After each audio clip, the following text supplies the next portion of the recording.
Kia ora and welcome to the Niggly Niche Cast. This is your boy, the Diggity Doodah Doc, Mr. Papatoe Panther. Shout out to Rebecca Rolls. Shout out to the slippers, whether you're rocking the double whammy slippers, whether you're rocking the little jandal slippers, whether you're rocking the socks and slide slippers, or whether you're just rocking the grandpa slippers. Shout out to your slippers. Shout out to the Niche Cache. Shout out to the Niche Cast. Shout out to the Wobbly Wildcard, but not yet, because we'll introduce him and then we'll get a couple of thoughts from him as we start up the Niche Cast. We just recorded our weekly Niche Cast warm-up chat that we do strictly for our Patreons. So here and now we'll say big up to our Patreons. And in this episode we were talking about the Spark Sport cricket coverage and just how things are looking along those lines ahead of the Kiwi summer. So if you join our Patreon, you'll be able to listen to that and you'll get the weekly Niche Cast warm-up chat. Last week we talked about... What did we talk about, Wildcard? Can't even remember. There was a lot of cricket and there was some... No, the other stuff. The warm-up chat. Oh, the warm-up chat was not the Premier League one. That was the week before, eh? It was something. It was something. And before that, we did a couple All Blacks ones, and then we did the what the fuck is going on in the Premier League, and then we had the mystery one, which we can't remember. So have a gaze at those. They're always good content, real specific. We zone in on a topic and we just try and deliver something for our Patreons. On the Niche Cast, though, today we've got a bit of a Kiwi sports smorgasbord. We got some Carlos Ulberg won his Dana White Contender Series UFC fight. There's a couple of little Women's Big Bash League, Big Bash things that are interrelated that are very interesting that I want to talk about. We had a big weekend for New Zealand Rugby League, and that is another little thing that I want to zone in on. We've got a big Plunket Shield round of cricket, and then of course we have our footballing corner, and we're going to focus on a couple of general transfer moves and how they've played out, because the Wildcard has just published his Flying Kiwis weekly edition, and there is all sorts of amazing up-to-date content in there. So check that out if you want to know about it. And when we do talk about the football, we'll touch on a few transfer moves and how they have played out for our Flying Kiwis. Wobbly Wildcard, kia ora to yourself. Yeah, kia ora, how's it going? I looked it up and we talked about the NBA draft and LaMelo Ball and RJ Hampton. That was it. We sure did, and I'm so glad you actually... It would have driven me crazy for the entire podcast at the back of my mind, just like nibbling away at me if I hadn't looked it up and figured it out. But that's very good, because on the weekend I listened to a episode of the Ryan Russillo podcast, and he had RJ Hampton on his podcast with Mike Miller, who is apparently like his shooting coach's advisor at the moment. And you just sparked an interesting thought, because, yeah, shout out to that episode we did last week. Jump on Patreon, listen to that if you want to. And after listening to the RJ Hampton podcast, I was pretty impressed by Hampton, but in the sense that he went to the Breakers, and the role at the Breakers was to fit into a professional team. That seems like the vibe I got is that what RJ Hampton did, and even I've heard like Alex Caruso talk about this. He jumped on the JJ Redick podcast, and Alex Caruso was talking about a meeting his G League team had with Oklahoma City big boss man Sam Presti, and he was talking about like how when you're coming from the G League and trying to enter the NBA, your most important thing to focus on is helping the NBA team. And what are you going to do to get game time in that NBA team? Because those NBA teams, they have blokes who can score 30 points. They don't need you to score 30 points. They're not signing you out of the G League to score 30 points, put up triple doubles, double doubles, whatever it is. No, they're signing you out of the G League to do a job for your team, to defend, to make the right rotations, to pass the ball to LeBron James, whatever it is. That's the job they're recruiting you for. And if I swing back to RJ Hampton, there seemed to be just a very good vibe about how his journey to the New Zealand Breakers is kind of the ideal preparation to enter the NBA, because RJ Hampton isn't going to get drafted to be a big Donny of an NBA team. No, he's going to get drafted to defend and to do his job for the team and to just fit in where you get in. And RJ Hampton's experience with the New Zealand Breakers, that's what he had to do for the Breakers, was you're a role player. And so it just seems like that's nicely aligned to his draft stocks. Where you look at LaMelo Ball was playing a role that isn't really applicable to what he's doing in the NBA draft. However, also key thing to remember is that I think LaMelo Ball might have played his last NBL game, his last game of basketball, last November or something like that. So for both RJ Hampton, for LaMelo Ball, they have had a lot of time to get better at whatever they need to get better at. So keep an open mind, especially if you're looking at RJ Hampton and you're thinking back to his experience with the New Zealand Breakers. Well, he's also had almost a whole year to get better and to work on what he's doing. So yeah, interesting little notes there. Yeah, I guess with someone like RJ Hampton and his time at the Breakers, what we saw from him at the Breakers wasn't the point. It was the lessons he could learn from that. And you don't really get to learn the lessons until those things become, those experiences become past tense. You don't really learn in the moment. You experience in the moment, and then you got to sit back and say, okay, what did I need to get better at? How can I improve? And it's really only when he had the clarity of perspective later on, when he left the Breakers, and he did leave it not as early as LaMelo Ball, but he left fairly early. He had an injury, and it wasn't really going to be worth it to hang around. This was all pre-pandemic as well, and people didn't realize just how long it would be before he could play organized basketball again. So yeah, all very valid things to consider when that NBA draft comes around. I'll be very curious to see where he goes, because he's someone like that who, at the point at which he left the Breakers, I would have thought we're looking at low teens, and now he seems to be trending just a little higher than that on some of these mock drafts, which don't necessarily know.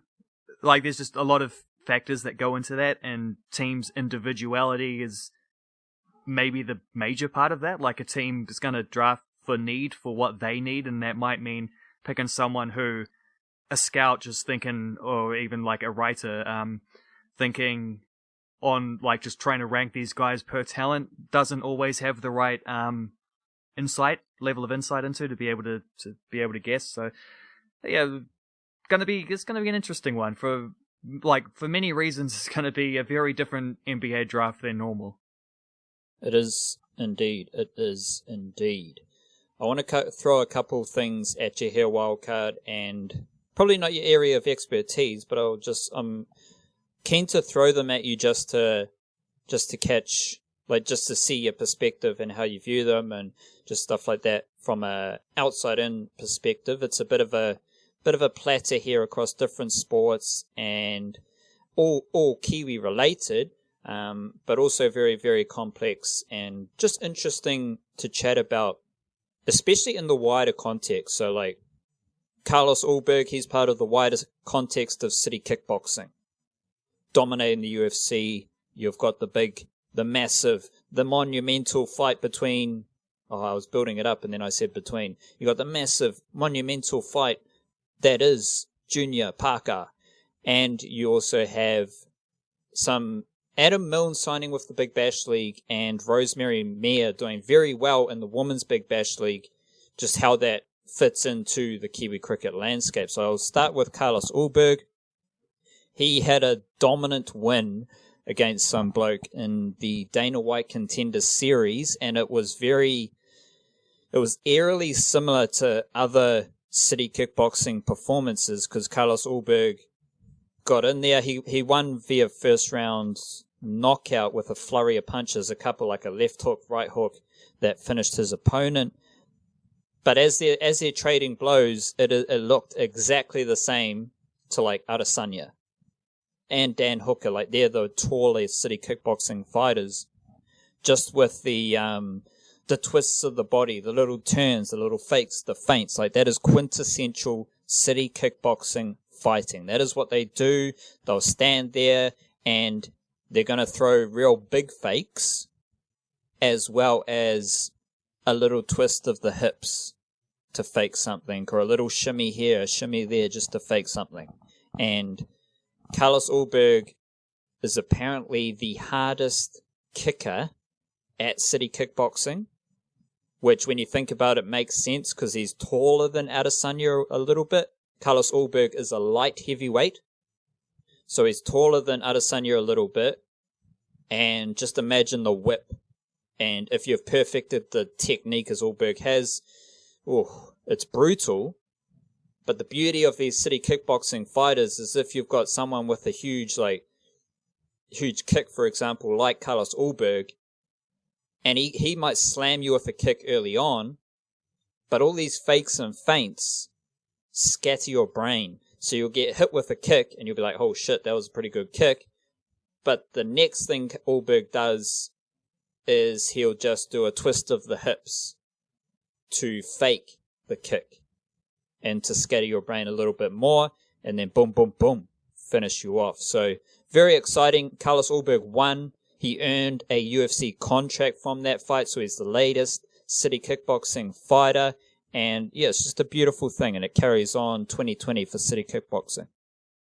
Well, yeah, I guess while everybody else is moaning about the disasters of 2020, city kickboxing are just kind of like zigging where everyone else sags, eh? Like, you can't, I don't know, I guess it's just another one on the production line. I don't even know what to say anymore, because like I could say a big old thing about like the culture of that unit and just like the success they're having and all, but it's like, these are conversations we've had many times, eh? It's like they just keep on delivering. So, and that, to talk about what we've labeled the Junior Parker fight, I suppose that's probably like the wild card factor in that, isn't it? Is like at this point you don't underestimate city kickboxing, and with Junior Farr getting his expertise and his tactics and his just like general training from that crew, I mean that's the ace up his sleeve, I suppose, because head to head Joseph Parker should beat him. Like, he's the more experienced fighter. He's slightly younger, but he's the more experienced fighter. He's fought at a much higher level. He has the pedigree, but there is that other factor to consider, which is that at this point, like, you're being a silly bugger if you underestimate the preparation that Junior Farr's going to get. So I suppose that's another little wrinkle in that one as well. For sure. And just to lay it out for listeners, Israel, because there's been a bit of Israel Adesanya like headlines. I've said this before, stay away from the UFC headlines. It's an absolute shitstorm. A lot of crazy shit happens. If you're a casual sports fan from Aotearoa, just tune in when there is a fight booked for a Kiwi. Watch that fight. Grab some context, because there's also a lot of interviews. There's a lot of good storytelling for those fighters. So when it's fight week, check in, but there's also a lot of bullshit floating around, so just tap out. But to break it down, Israel Adesanya is I believe he's the middleweight champion, and that's where you've got Robert Whittaker, Paulo Costa, Yoel Romero, Darren Till, very competitive division. John Jones was the light heavyweight champion for a very long time. He has apparently moved up to heavyweight, and Israel Adesanya is apparently going to fight Jan Blachowicz in the light heavyweight division, which might open up Adesanya to fight Jones at light heavyweight or heavyweight. But I say that just to lay out where Adesanya and Carlos Ulberg sit in those heavier divisions. You've got Adesanya, he's the middleweight champion, and his next fight looks to be at light heavyweight. Carlos Ulberg is a light heavyweight prospect. So that's just how it all sits in the divisions at that heavier weight class. Because obviously, Kai Kara France, Shane Young, they're a lot smaller. They're competing in the lighter divisions. And Dan Hooker's in the lightweight division, which I think is below middleweight. I'm not too sure. That's where Khabib dominated. And so that lightweight division, you've got probably the most stacked division, and Dan Hooker's like top 5, top 6-ish. So that's just how it sits. Last week, wildcard, there was a bit of news about Adam Milne signing with the Sydney Thunder to play Big Bash cricket.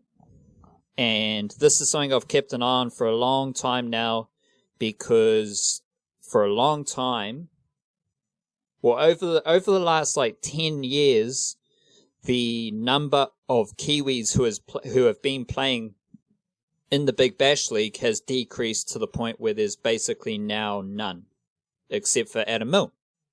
Because to play in the Big Bash League, you have to step outside of Black Caps cricket, and Adam Milne has given up his domestic contract with the Central District Stags to take up a Big Bash contract. If the Big Bash contract is of similar value, or if not more, if not greater value to a Stags contract, like who cares? Like that's all good. And you can still play, like Adam Milne could still play for the Stags at any point around his Big Bash commitments and still get paid, like match payments and all that stuff. It still works out all good. You just have to be brave enough to step outside the bubble. And obviously Adam Milne, injury-ridden, not really going to play too much red ball cricket this summer by the looks of it. So good move for him. Just curious as to what kind of impact Adam Milne has, because in the Women's Big Bash League, I don't want to talk too much about the Women's Big Bash League just because there are games today, Tuesday, and there are games tomorrow, Wednesday. So I'm just waiting for those games to pass before I write about it all. But Rosemary Mayer, White Fern Seamer, she was part of like 5 or 6 players who have been in the Women's Big Bash League as injury replacement, because it just makes sense if you've got a bubble kind of format, 2020 bubble styles, and you are dealing with injuries, you need to have players on standby in the same bubble conditions to call them up. And so there were a couple White Ferns players that did that. Off the top of my head, like Katie Perkins has played a game, Lauren Down has played a game, and Rosemary Mayer, she made her first game for Melbourne Stars, and then she's played the last couple of games for the Melbourne Renegades. She has only played 4 games, bowled 10 overs, and she is the best Kiwi bowler of the Women's Big Bash League so far. She's got 4 wickets and an average of 11. And if I'm thinking like Kiwis in the Big Bash or Women's Big Bash, it's a very good opportunity if you're just coming out like coming into it from a weird stage. I remember going back to Ish Sodhi with the Adelaide Strikers. He was like a late call up out of nowhere, got the call up, steamed in, took a lot of wickets. Now, he couldn't continue that because of the New Zealand cricket situation where they schedule all sorts of T20 cricket at the same time as the Big Bash League, which just sounds like the dumbest thing you can do, but they do it. So we don't get too many Kiwis, but now, even like going back to like Henry Nichols, he was a surprise call-up for the Sydney Thunder. He performed pretty well. Like there's a interesting, I don't know if it's like a track record or a trend, but there's just something there where Rosemary Mayer, she's a late call-up, injury replacement, steps in, does a great job. Not necessarily because she's like, who the fuck is she? It's because she's good enough. She just needed that opportunity. And maybe that's what happens with Adam Milne. He steps outside his little situation in New Zealand, gets an opportunity, because what Cricket Australia is doing is they are aware at their limited player base, because obviously 2020 situations, it makes it harder to sign marquee players that all these T20 leagues love. And so I think Cricket Australia created some special thing where they funded marquee players. And Adam Milne is one of those marquee players who is because they've got a salary cap. So because of the conditions of 2020, Cricket Australia has stepped in to ensure that someone like Adam Milne can come across and he's not part of the salary cap. That's how I, to the best of my ability, view that situation. So great opportunity for Adam Milne to play some Big Bash cricket, and Rosemary Mair has already taken her opportunity, and she has done a fantastic job for the Melbourne Renegades. She also played for the Melbourne Stars, but I don't think she took any wickets for the Melbourne Stars. Did Rosemary Mair play in the series against Australia a while back? Well, a couple weeks back, whatever it was? Yes, so all of those players probably just stayed on over in Australia, but right. A lot of the White Ferns players who played in the ODI series or the T20 series weren't very good, which has, I don't want to go down I was going to say, because I didn't remember her. There's a lot could change over the next 2 days, but it's been a bit of a tough Women's Big Bash League for the Kiwis. Sophie Devine did smack a big 100 recently. Amelia Kerr's taken a few wickets. So that's made things a bit more exciting and a bit more positive. However, still some very weird numbers and performances coming out of the Women's Big Bash League. And we need to remember Suzie Bates is out injured. Leah Tahuhu is out injured as well. So that just keeps a lid on matters. Yeah, that will do it. And I mean, so this Adam Milne thing is quite interesting because I hadn't really looked into it.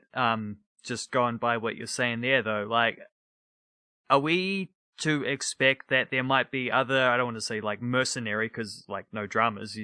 The opportunity's there, take it. Play some high level cricket, enjoy yourself. But that makes it sound because I know there's. Obviously there's travel complications where it comes to a best case scenario. Big Bash teams would be happy to sign a bunch of dudes from the subcontinent and a couple South Africans and some Englishmen and whatever, and maybe those things aren't so palatable compared to New Zealand has a travel bubble to New South Wales at the moment, and I think there might be one to Victoria or something like that as well. At least going that one way is all good. So are we to believe that Milne might be the first in a few of these kind of cases, or do you think maybe it's just a one-off because the scheduling with New Zealand cricket, once again, Super Smash taking a month and a half or whatever and going head-to-head with the Big Bash kind of just limits those opportunities from players, and anyone who goes over is probably not going to make the Black Caps T20 teams, and there's a lot of 2020s coming up. There is a World Cup. Or a couple 2020 World Cups coming up, actually, but one next year, I believe, end of next year, October-ish. So do you think there will be more New Zealanders taking this weird opportunity, this unique opportunity where New Zealand imports are suddenly a little more favourable compared to the rest of the world, or do you think that the old the clash is just going to win out and these dudes will stay, play Super Smash, and Adam Milne might just be a kind of unique case? I would take it a step further. So I would say forget about 2020.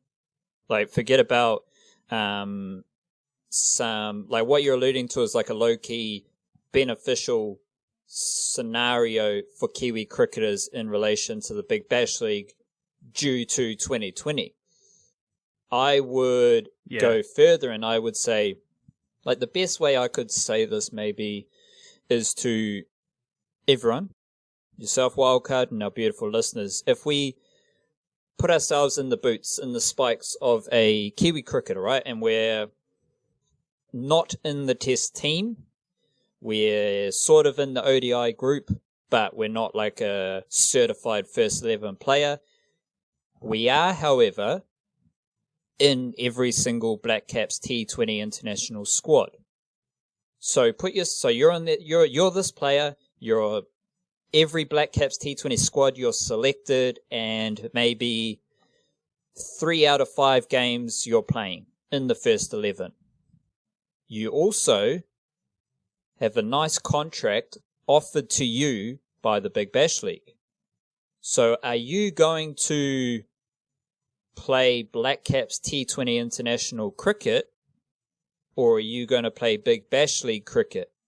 And your Big Bash League opportunity is like maybe a couple of weeks. So it's not the whole summer. You don't have to commit to the whole summer. You just do your job for the Big Bash League, and then you still have, like, you're still available for test selection later on. You can still come back to Aotearoa and play whatever domestic cricket you want. Like, all those possibilities are still there.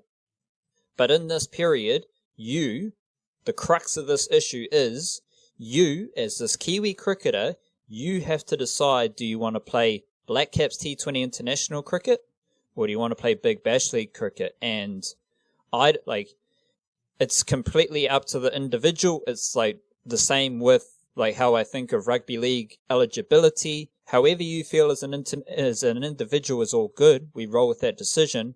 But in this experiment, we are putting ourselves in a position where you're choosing Black Caps T20 international cricket or Big Bash League cricket. And that's a very interesting choice it's a very interesting choice just to ponder yourself.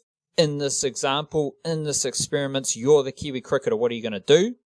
It's also an interesting little task or a little exploration when we're looking forward to like how this relationship develops over the coming years, because it's been very interesting over the last 5 to 10 years how this relationship has developed from going very open, a lot of players from New Zealand competing in the Big Bash League, to now it's very closed and it's a bit of a drama for these players to choose. So like, how do you process that wildcard? Like, if you're in that example and you're choosing between Black Caps T20 cricket or Big Bash League cricket, it's a tricky one, isn't it?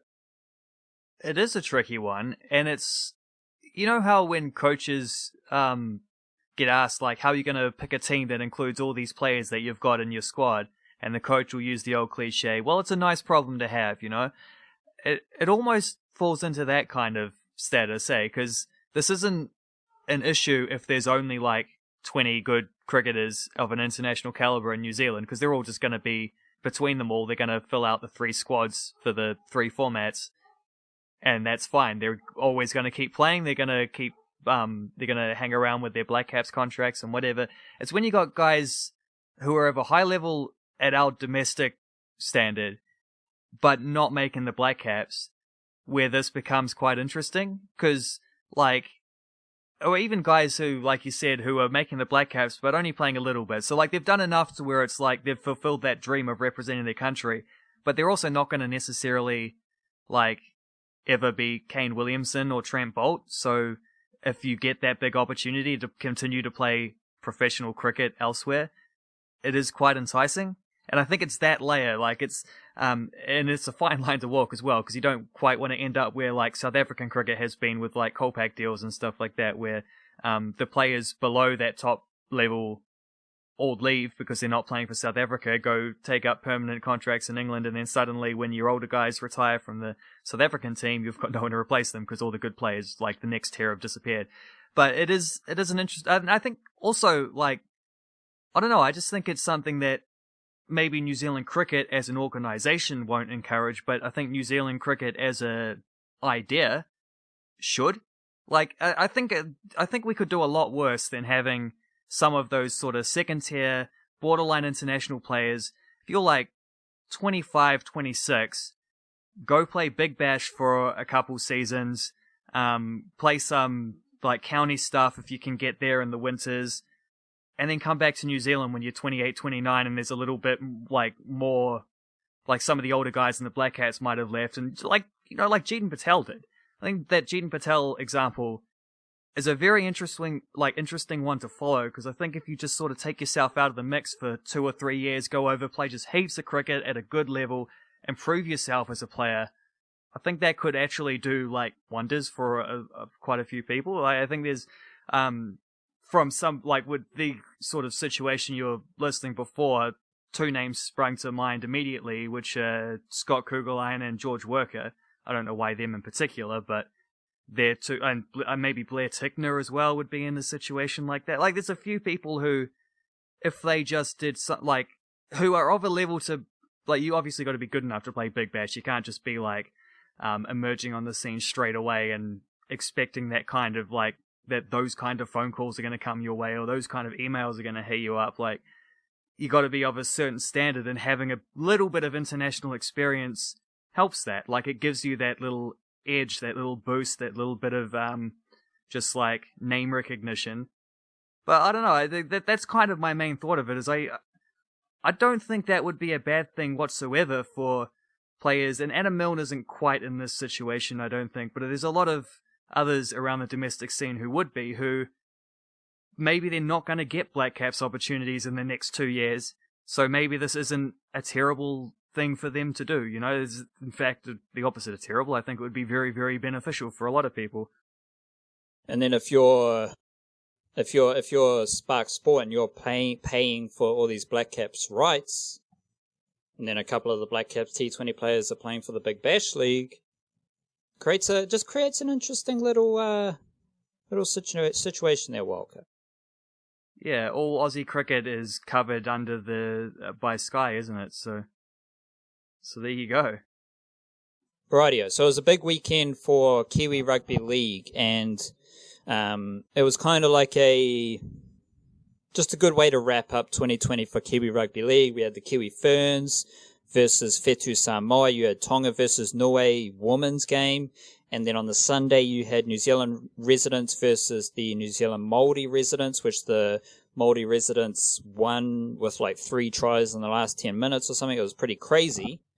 But the under-18s game between the New Zealand clubs and the New Zealand schools, which is just so this game was the highlight of the weekend for me. And the way I want to chuck it up to the listeners and the people was it's just the best under 18 players in Aotearoa. And that is a fantastic opportunity for those players this year to play rugby league and to put themselves like just in not like a shop window, but just to showcase who they are, showcase their talents.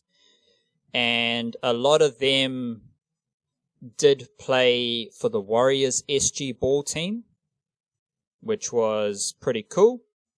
And there was also a couple players who have already picked up contracts in Australia, and there are other players who weren't in this game who are with clubs in Australia.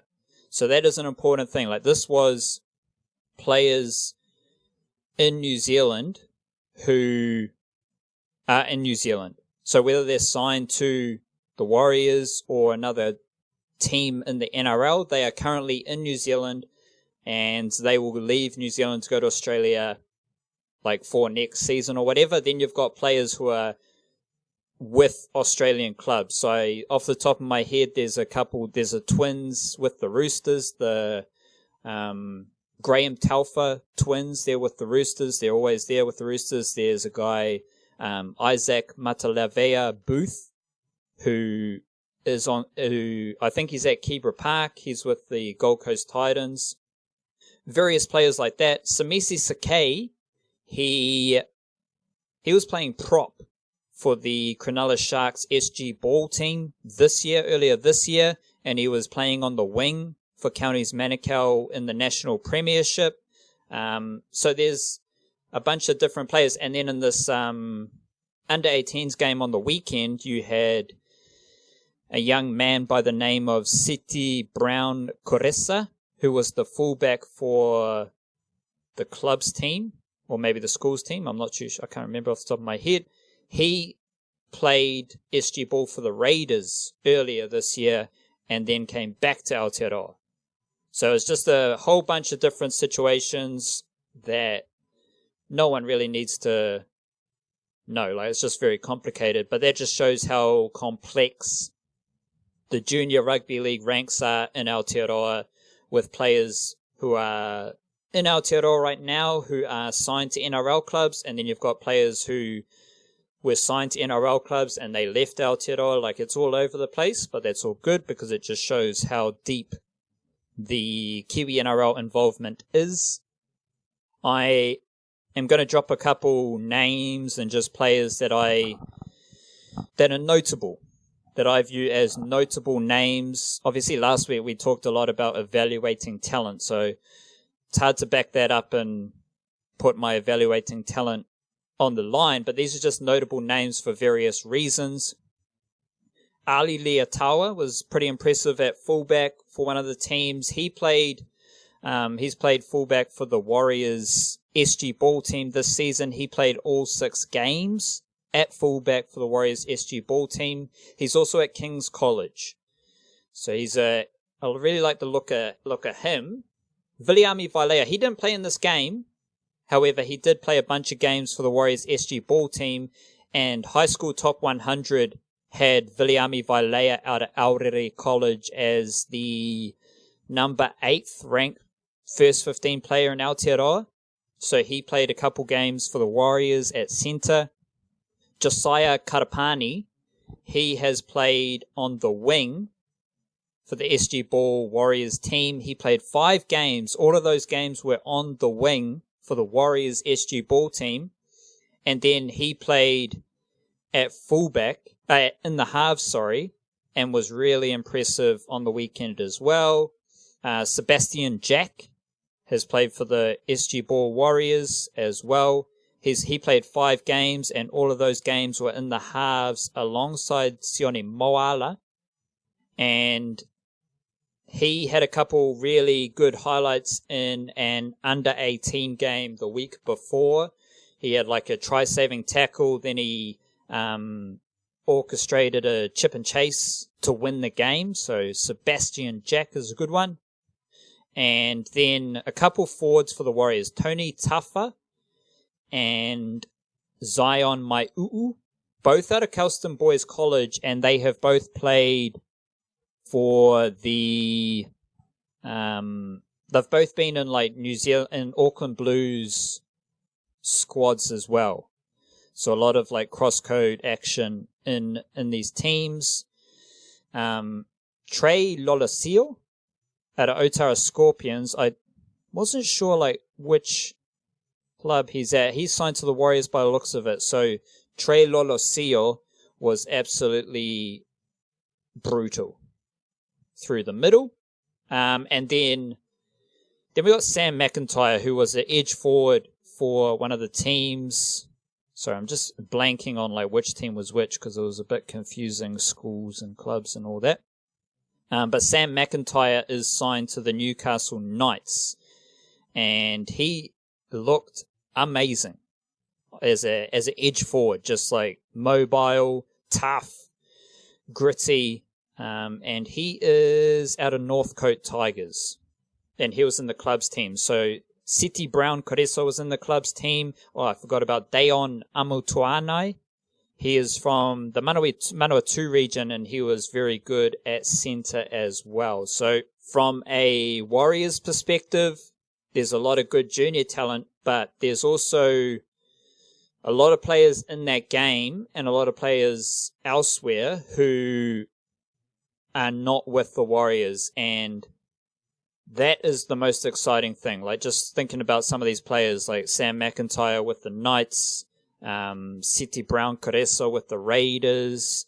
These type of dudes look really good, and there's a lot of them over in Australian clubs already. So just something to keep an eye on moving forward. But it was a great game, and it was a great finish to 2020, just having the best under 18 players in Aotearoa right now playing against each other, especially considering a lot of them do play first 15 rugby for your favorite first 15 rugby school And so it was a good opportunity for them to do better on the rugby league field as well. Always a little bit like in awe when you just roll through all these names from just like the rugby league scene. It's always very, very impressive knowledge there. To which I don't really have anything to add. I don't know.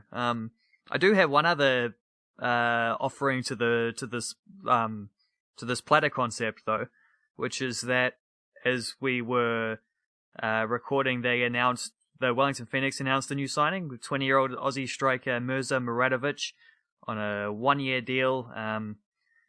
Apparently played 13 times for Brisbane Roar last season, scored a couple goals, 20-year-old, so that brings them up to 20 players for next season. Probably they could sign one more local if they want. Whether they will or not, I don't know. This is like it's a pretty, I don't know. I don't know anything about this dude, but he does at least fill a role which I was looking through their squad because I want to write about now that the squad's starting to take shape, and we know that they're going to sign an import, probably an import centre back, probably an import striker as well, just directly to replace Stephen Taylor and Gary Hooper. We know those things are likely to happen. They would have one extra import spot if they want, and I believe the max squad size is 23, or it might be 24. I think it's 23. I can check that. And they're all covered now, like in terms of the youth players that they need, because I think they've raised it to under 23s for this season. They've got that sorted. Yeah, maximum of 23 players unless they've changed it for this year. They've got their goalkeepers. They've got their local players. So they're pretty much there now with that Wellington Phoenix squad. Their dudes are all over there, and those who have been able to get there, I don't know if like Stefan Marinovic and Uli De Vere are over there yet or not. If they are, they'll be doing quarantine first because they're coming from overseas. But yeah, everything slowly. It has been a slow process, but then once they started announcing signings, everything happened very quickly. So it looks like Matt Redenton as well signed last week since we last talked. Liam McGing and Luke De Vere both re-signed. Those were kind of on the fences, weren't sure if they were going to get both those centre-backs back or not. But yeah, it looks like the Wellington Phoenix squad is taking shape, which you would hope it would be because the season starts on the 27th of December, which is not actually that long away. So yeah, they'll be very much into pre-season these days. And Muradovic fits in a role like as a striker. I hope he can also play a little bit on the wing, because when I was looking at the squad, that was the one thing that seemed to stand out, is they just don't have a whole lot of depth going forward at the moment, considering that was already a weakness last year. And to date, they've lost like McCowett, lost Gary Hooper, haven't really replaced them. Like they have signed players who can do different kinds of jobs in those roles. So I think for the Phoenix, it is going to depend a lot on some of their younger players continuing to get better, like to make advances next season. But that's something you would also hope to see them do anyway. So this, it's coming together. It's coming together nicely. Coming together nicely, as is a lot of Kiwi sports stuff at the moment. Wildcard, Will, what do you want to do with the Plunket Shield? We had a game washed out, Central District Stags versus the Auckland Aces, which obviously makes things a bit interesting there. We had a big win for Canterbury. They scored 266 runs and then rolled the Northern District's Knights for 113-121 this morning. I wrote about those Canterbury Seamers who are absolutely on fire. And we also had another loss for the Wellington Firebirds. Like, well, it's still in there. Why do the Firebirds suck? But Tommy Blundell, the big man, he scored some runs, but only after Dale Phillips popped up for a 250-plus scores in either innings. That's something I've got to write about. Dale Phillips, big up to him.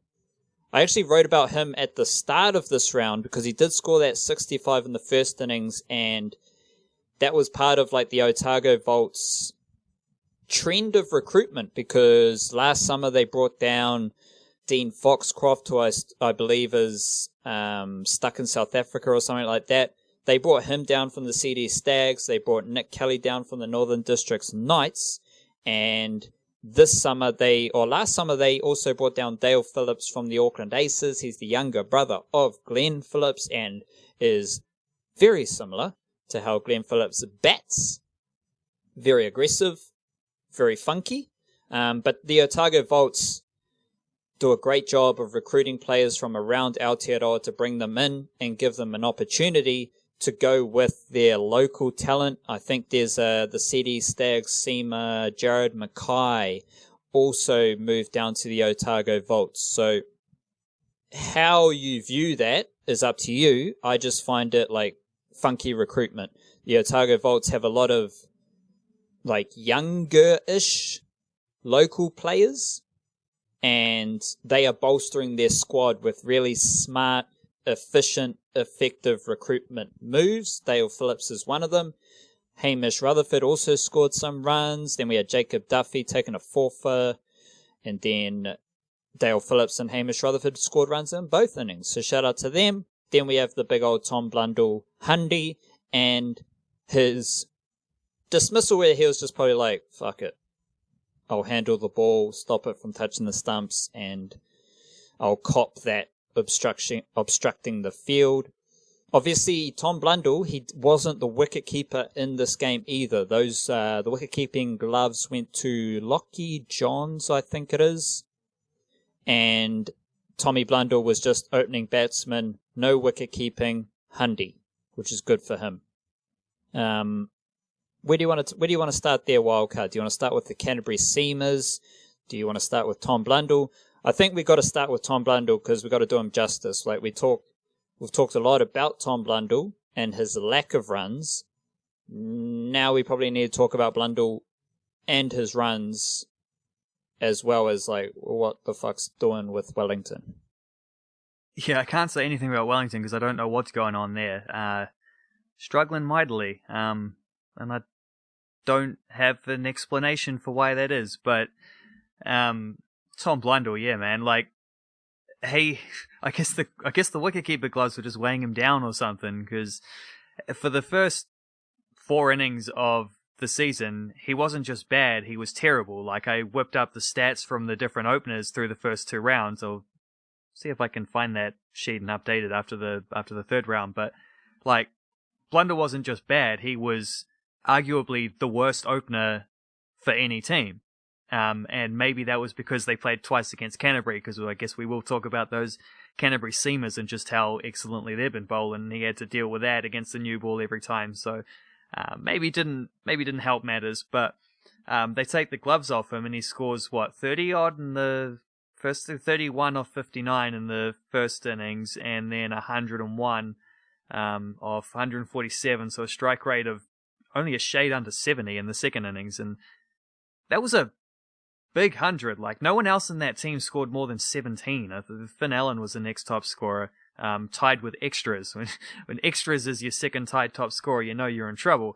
But that 100 gave them a chance to win that game. Ultimately, it didn't happen because, like, Jacob Duffy was bowling too well, and they just ran out of wickets, and they don't seem to have anything of a middle order these days, Wellington. And also, Blundell got out very early on the last day, when if he had stuck around, that was their avenue to victory, and instead he decided to handle the ball. It's a weird one.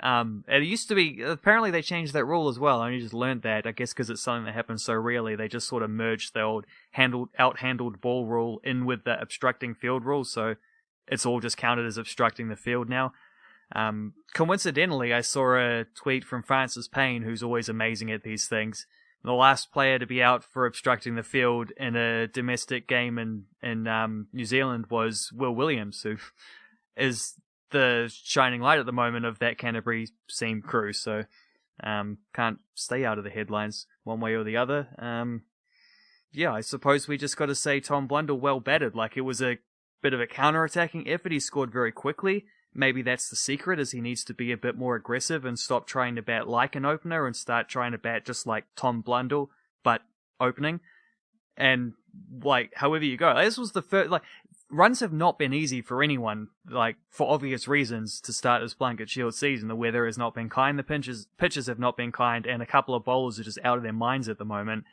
But this was the first 100 by any opener this season. So, like, as much as he struggled leading up into this game, he was outstanding in this game. So, like, Tom Blundell, I suppose he'll be opening the batting with Tom Latham when it comes to that first West Indies test. Like, that's your reward. Like, that's what he was playing for, and he just delivered the highest score of any opener so far this season. So I suppose that's what you therefore earn. For sure, it's how do you just view Tom Blundell among that Wellington team? Because let me just check how many runs Devon Conway's got this season. He's still leading all run scorers, despite having a nightmare against the Otago Volts, did he? Yep, he scored 4, and he scored 16, and he is still 20 runs ahead at the top of the run scoring charts. Holy cow. Shout out to Devon Conway. Having scored 20 runs in this game. Out against the bowling of Jake Duffy in both innings too. Yes, indeed. So, but there has been a struggle for the Wellington Firebirds. Maybe Blundell's their barometer, and they just need old Blundell to lead the way and get back into the Black Caps, settle down into the Black Caps, and then the Wellington Firebirds will be moving and grooving. For Blundell, the reason we talked about it so much is because it is an amazing scenario. It's not that Tom Blundell is shit or Tom Blundell is amazing. It's somehow Tom Blundell has scored test runs. He scored test runs on debut, and he scored test runs opening the batting in Australia. Not the easiest things to do, right? So we like Tom Blundell. We enjoy a bit of Tom Blundell. Somehow, some way, this Tom Blundell just found himself in this situation, and it's amazing, and it's just super funky. It's like, how the fuck did this happen? And it escalated with Tom Blundell not scoring many runs to start the season. Now he's come in with a century, and I don't know, like, when you saw Tom Blundell was moving to his century wildcard, did you just feel yourself, like, settle down? Did you just feel like, everything's all good? Because I think that's how I got it. Like, yes, I love the unique nature of the scenario he found himself in. Yes, I like talking about it and offering my insights, but also just opening people up to the fact that Tom Blundell was opening the batting for the Black Caps test team, and he wasn't for the Wellington Firebirds, and all of that shit. Like, just opening people's eyes to that, which we did, writing about it and talking about it. But at the end of the day, I felt a sense of ease and calm when I saw that Tom Blundell was scoring runs. Yeah, my reaction was maybe less of a things are all good, because I not necessarily... I mean, this is the conundrum that I find myself in, is I watch him bat and I look at his highlights and I say, I don't see how that lives up as a long-term, like, over an extended period of time, test match opener, the way he bats. Like, he bats like a middle-order wicketkeeper, which is exactly what he has been his entire career. And just the illogical way that he's fallen backwards into this role. And it's a really crucial role in the Black Caps test team. So you're opening the batting, like, you're walking out there on day one to, probably not to face the first ball. I expect Tom Latham will take that particular duty, but, like, that's an enormous role within a Black Caps test team. And it's not a role he's had any preparation for prior to doing it in the test level. All those things made me think this shouldn't have happened, and that's just, like, to hit the reset button and get out of this weird situation that we find ourselves in. But at the same time, if Tom Blundell, like, scores runs, then there's no arguing. Like, if you're scoring runs in this role, then who cares how you do it? As long as you're scoring runs, that's the only currency that counts. So the fact that, like, while he's struggling first couple rounds, I'm like, it's not doing the head in, because, like you say, we sort of thrive when there's a bit of weirdness going on, because we get to be the ones to come in and write about it and talk about it on the podcast and explain, like, well, hold on, this is how we got ourselves into this situation. So I don't know if I felt like when he suddenly did score a lovely little 100, in tough conditions too, like, reassert that part of it as well. This wasn't just like a clumsy, cruising to victory, like miles ahead in the second innings, setting a total against demoralized bowlers kind of thing. This was him batting in the fourth innings to try save/win a match. I mean, their best chance was probably to bat out long enough that the rain came, but he took really tough runs, great 100, like fantastic innings.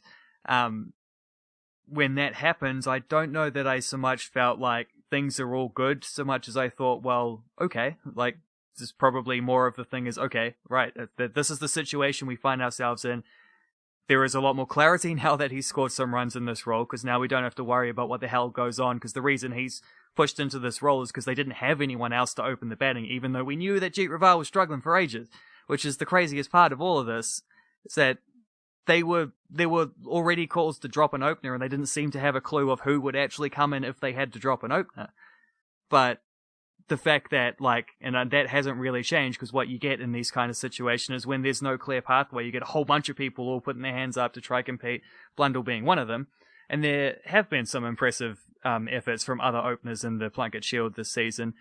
So I just having him score some runs wasn't so much like I'm happy that everything has worked out well, but it was I suppose more of a relief to say, okay, at least we know what's going on now. Like, Tom Blundell is earning his stripes as an opener. That's what we needed to see, and that's what he's done. Breathe out, exhale kind of thing. Yes, I'd agree with that one. In the short term, it just seems like the Black Caps need Tom Blundell to open the innings. We don't, the best case scenario for the Black Caps test team isn't to go back to Jeet Raval, nor is it to usher in a younger opener like a Henry Cooper, who is scoring runs right now. Rachin Ravindra hasn't scored runs this season, to be honest, so he's not really putting... Rachin Ravindra takes over the Tom Blundell role of borderline worst opener in the Plunket Shield now, because he failed both innings again. And we know how good he can be. It's clear to see what a talent he has, but he has been straight up awful so far this Plunket Shield season, which I suppose maybe he's just doing it to ease the pressure on his buddy Tom Blundell to make his just one less competitive for that opening spot. Maybe he's just being a nice dude and he'll just come out and score a double 100 next time.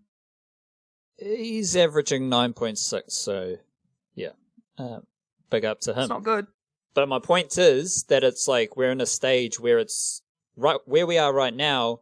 We don't want to be calling on a younger opener to do a job for the Black Caps. I still, as much as I like a Henry Cooper, or as much as Rachin Ravindra is being he's got the weight of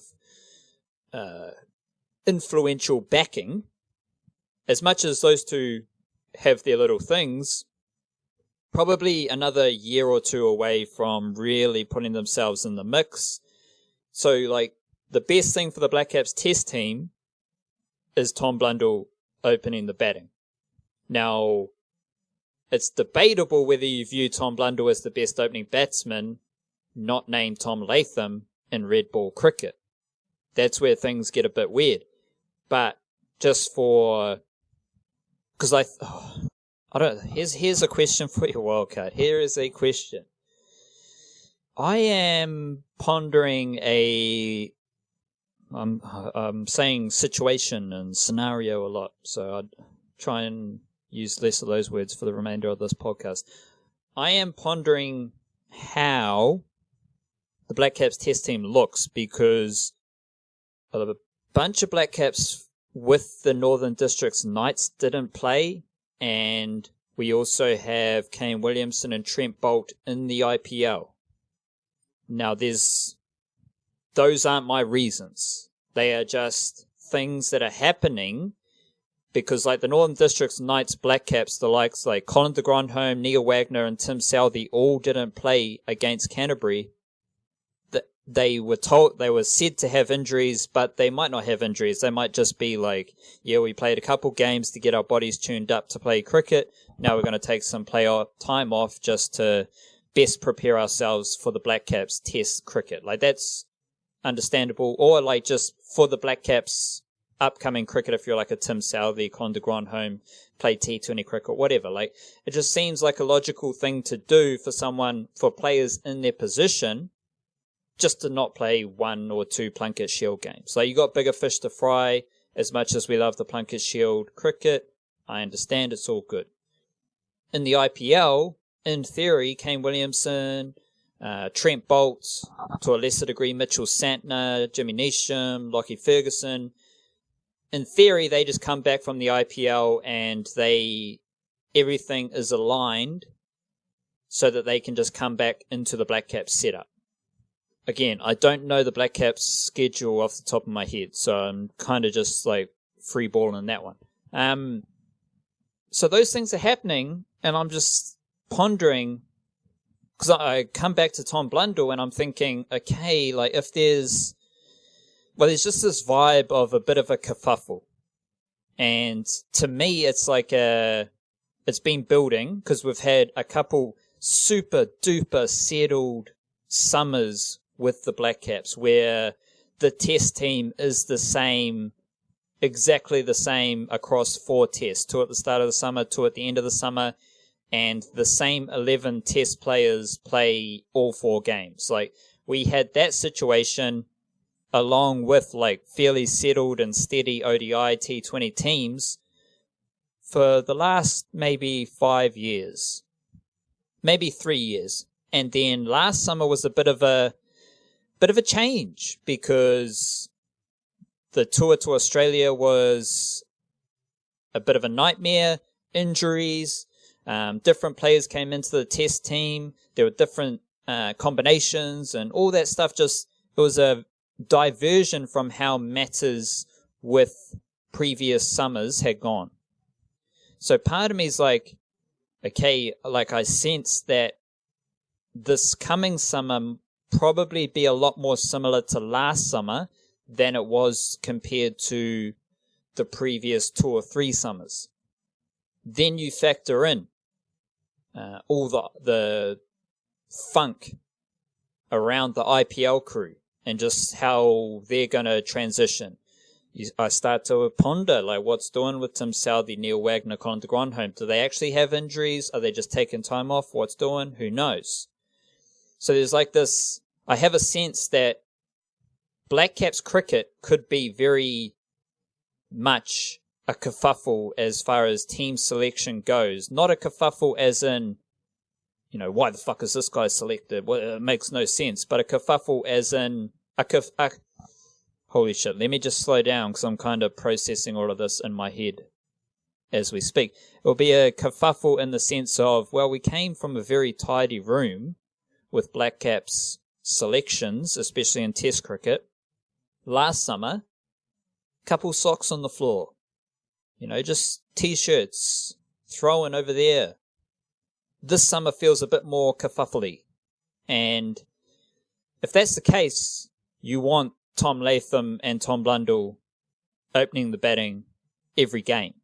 Like, do you catch my drift here, Wildcard? You don't want the kerfuffle stretching to an area of the Black Caps that doesn't need to be shaken up right now. Like, to be honest, if we have a Black Caps batting lineup that has Tom Latham, Tom Blundell, and Ross Taylor batting number 4, okay, that's all good. Because, Wildcard, I just forgot, Henry Nicholls is out injured right now. Ajaz Patel is out. He's out injured right now. So there's that vibe, and I'm just like, well, first I would welcome your feedback on this idea that things could be a lot different for the Black Caps this summer.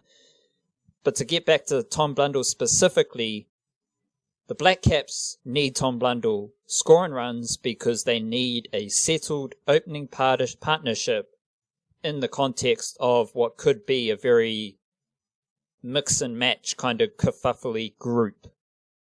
Yes, like, just let's not take on more problems than we can handle kind of thing, eh? Like, it's a gut feeling of mine that Tim Southey, Colin de Grandhomme, Neil Wagner, probably all, like, maybe there were no injuries at all, they just list them as injuries and call it rest like they do in the NBA a lot, or maybe it's like I don't know, Tim Southey just felt a tiny little twinge in his hip or something and was like, I mean, it's fine, I could bowl 50 overs today if I needed to, but if it did get worse, I don't want to miss the test matches, so maybe I just won't play this game. Like, a very, very, very safe precautionary type of thinking. I suspect that's closest to what we had going on, so I don't know. Like, just gut feeling, I think everyone's going to be healthy and fine and ready to go. Even Henry Nicholls, like, I wouldn't be surprised if he plays next round. Even if he doesn't, the first test isn't for at least 3 weeks, because there's a 2020 series before they play the test matches, which is going to be a weird one because at least 3 of our 2020 dudes are going to be coming, or probably 4, maybe 5 actually. Borderline 5 guys who would be first choice internationals, at least 3 or 4 of them, will be coming back from the IPL, will have to do their quarantine.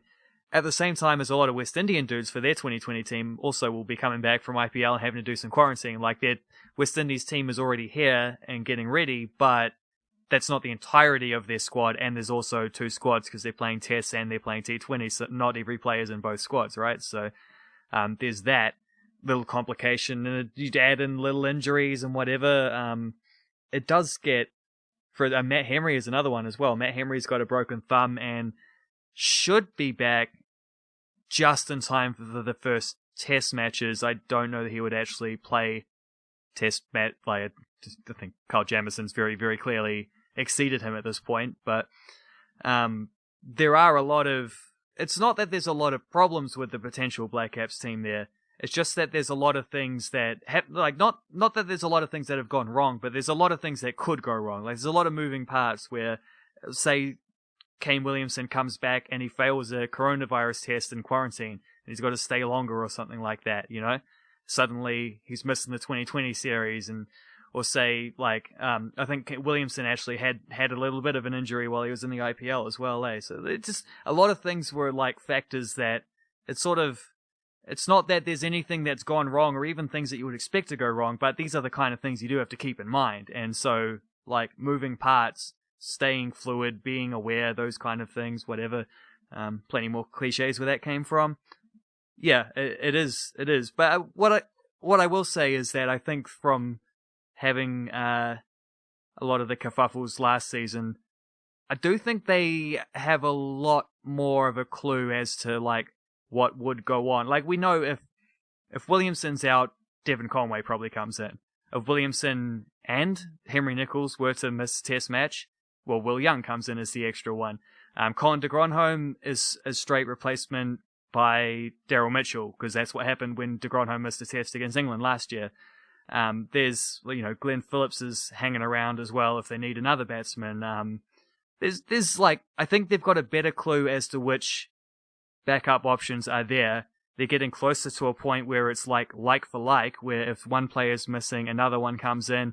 Ajaz Patel, I don't think they're going to pick a spinner anyway, so it probably doesn't matter. Same boat as Matt Emery there, but they have good depth for seam bowlers at the moment, and even if they don't, like, just find the next Brent Arnell or Michael Mason to play a couple games and they'll take wickets because it's New Zealand in the start of a summer and it's been very wet and everyone's taking wickets at the moment in the Plunket Shield with seam bowling. So, I mean, one way or another, it all comes around to the fact that I think they'll be all right when they play the West Indies at home in what might, we're 3 weeks away, so maybe the weather will be beautiful and sunny by then, but there'll still be probably a little bit of juice in the wicket. I'm sure they'll be fine.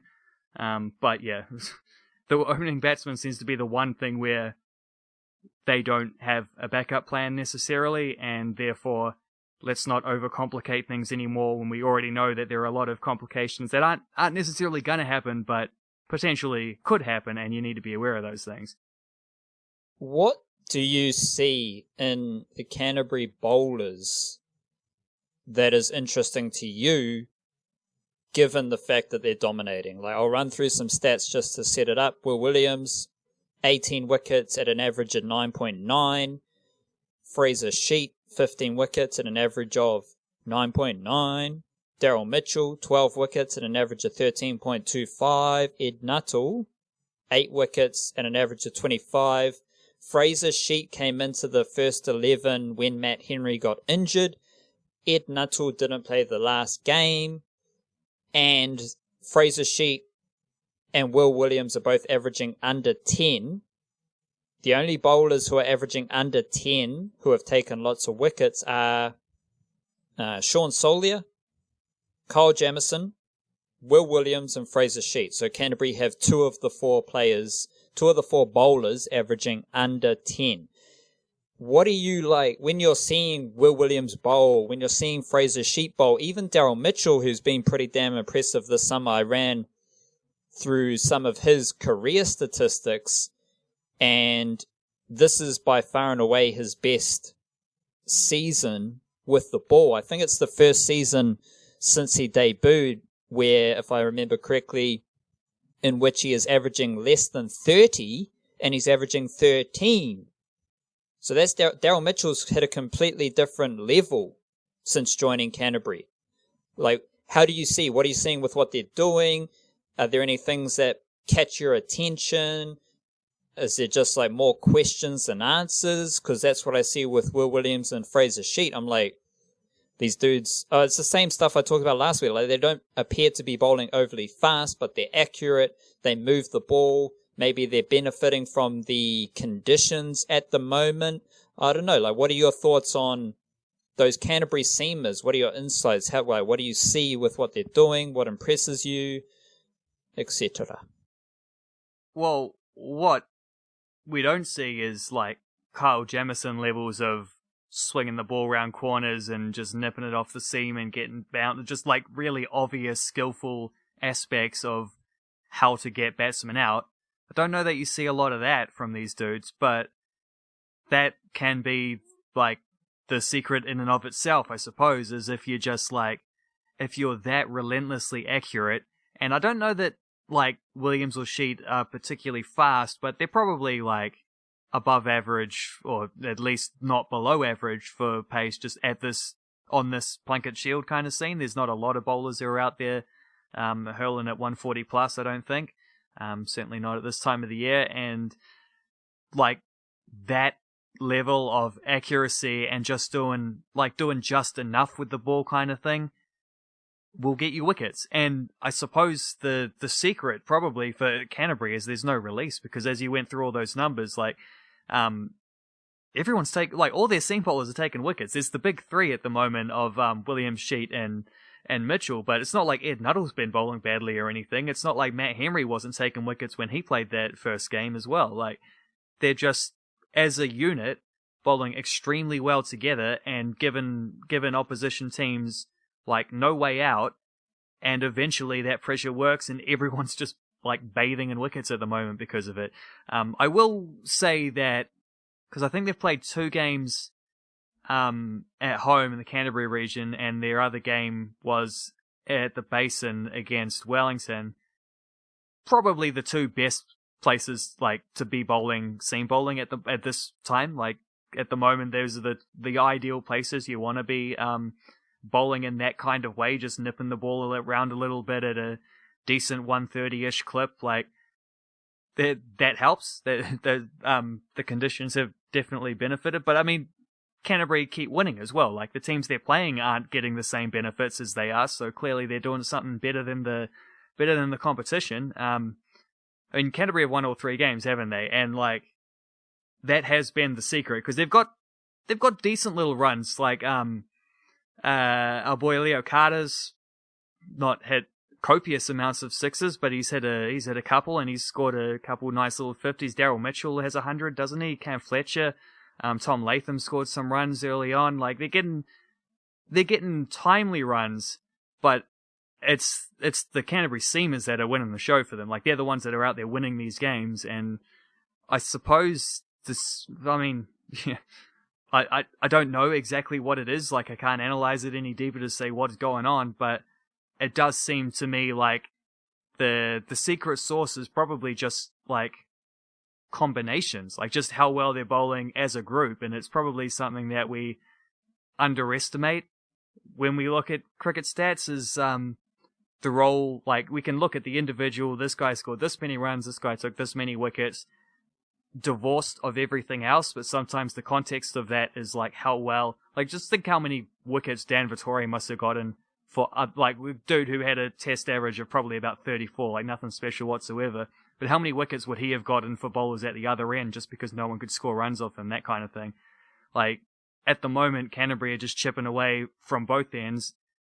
No release, like that's at like right now in the Plunket Shield, first half of the season, that is going to be a recipe for success, and it has been. And I think just the way they bowl in a unit is probably the key to what's going on.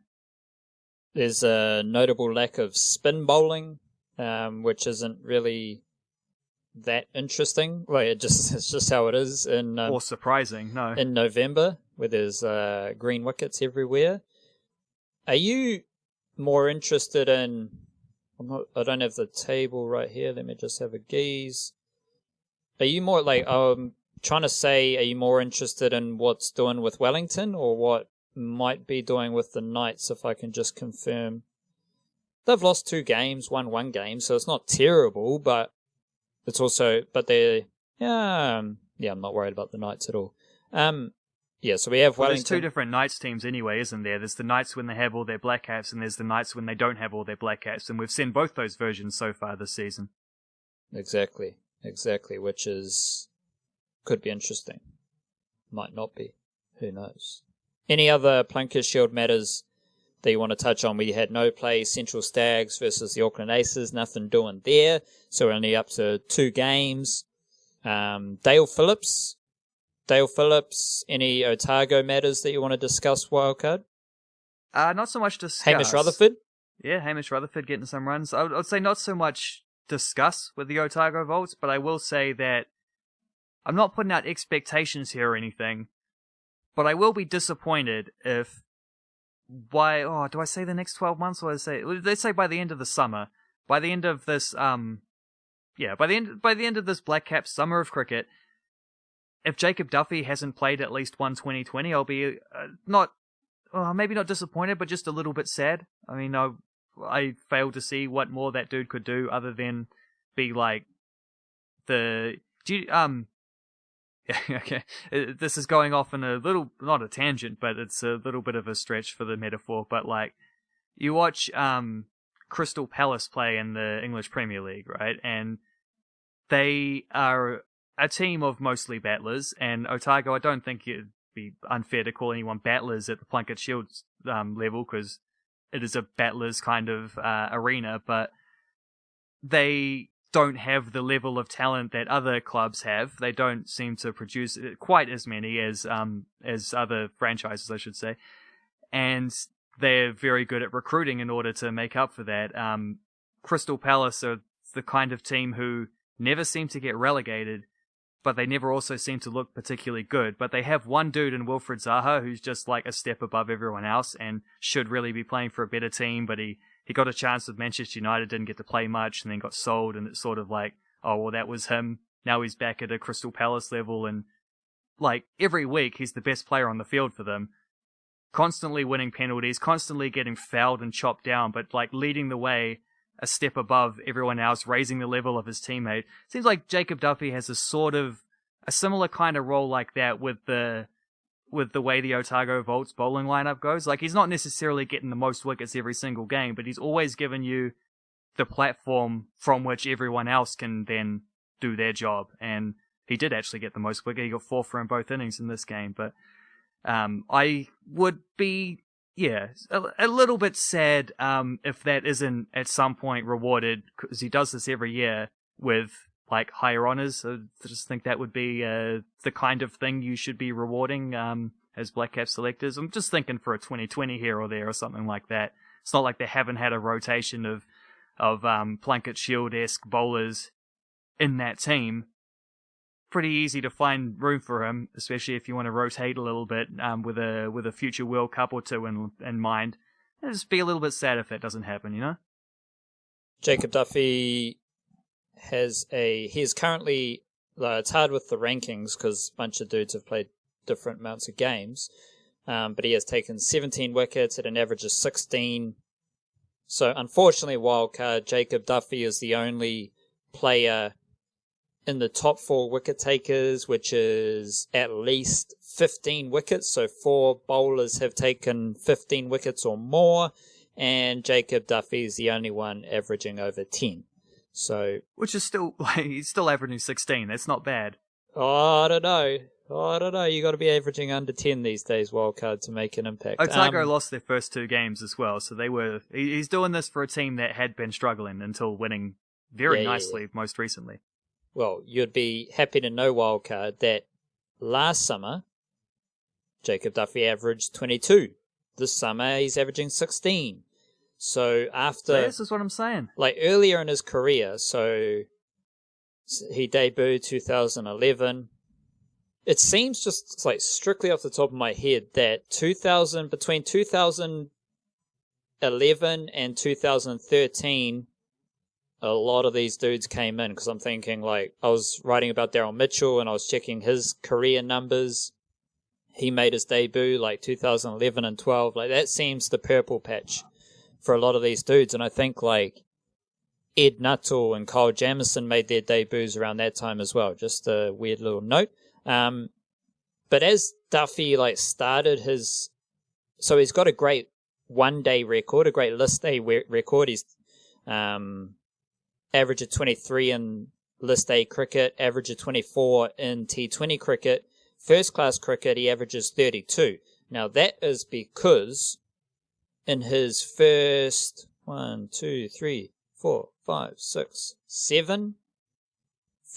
seasons, he averaged less than 40 twice. So his averages were 29.5, 51, 53.6, 24.0, 75, 46, 51. Like, that's a bowler trying to figure out first class cricket as a young dude. Like, he's only 26 years old, so he would have been early 20s, if not even 20s by then. However, in